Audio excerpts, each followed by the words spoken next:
ನವರಾತ್ರಿಯ 2ನೇ ದಿನ ಬ್ರಹ್ಮಚಾರಿಣಿ ಆರಾಧನೆಯ ಮಹತ್ವ.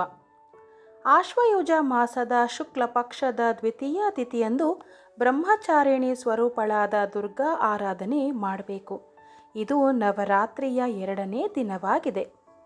ಆ ತಾಯಿ ಹಂಸವಾಹಿನಿಯಾಗಿ ಬಿಳಿಯ ಬಣ್ಣದಲ್ಲಿ ಶೋಭಿಸುತ್ತಾ ಬಿಳಿಯ ಬಣ್ಣದ ಹೂವಿನ ಮಾಲೆಗಳಿಂದ ಅಲಂಕೃತಳಾಗಿರುತ್ತಾಳೆ.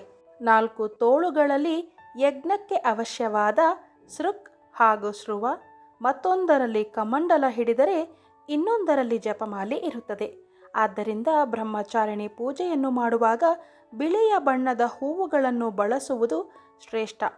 ಈ ದೇವಿಯು ತನ್ನ ಪೂರ್ವ ಜನ್ಮದಲ್ಲಿ ಪರ್ವತರಾಜನ ಮನೆಯಲ್ಲಿ ಹುಟ್ಟಿರುತ್ತಾಳೆ.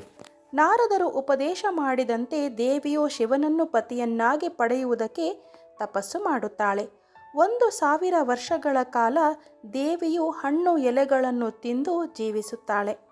ಆನಂತರ 1000 ವರ್ಷ ಕೇವಲ ನೆಲದ ಮೇಲೆ ಬಿದ್ದ ಒಣಗಿದ ಬಿಲ್ವ ಪತ್ರೆಗಳನ್ನು ಮಾತ್ರ ಸೇವಿಸುತ್ತಾಳೆ.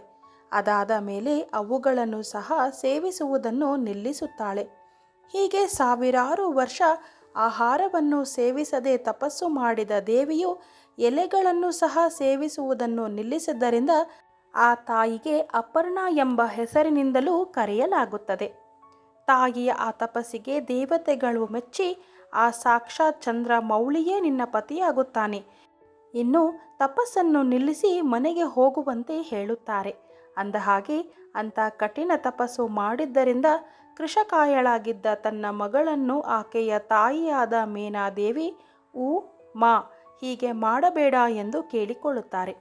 ಆದ್ದರಿಂದ ಬ್ರಹ್ಮಚಾರಿಣಿ ದೇವಿಯ ಇನ್ನೊಂದು ಹೆಸರು ಉಮಾ ಅಂತಲೂ ಇದೆ. ದೇವಿಯನ್ನು ನಾವು ಕಲಶದಲ್ಲಿ ಆವಾಹನೆ ಮಾಡಿ ಶ್ರದ್ಧೆಯಿಂದ ಪೂಜಿಸಬೇಕು. ಪೂಜೆಯಲ್ಲಿ ಸುಗಂಧ ಭರಿತ ಶ್ವೇತ ಪುಷ್ಪಗಳಿಗೆ ಆದ್ಯತೆ.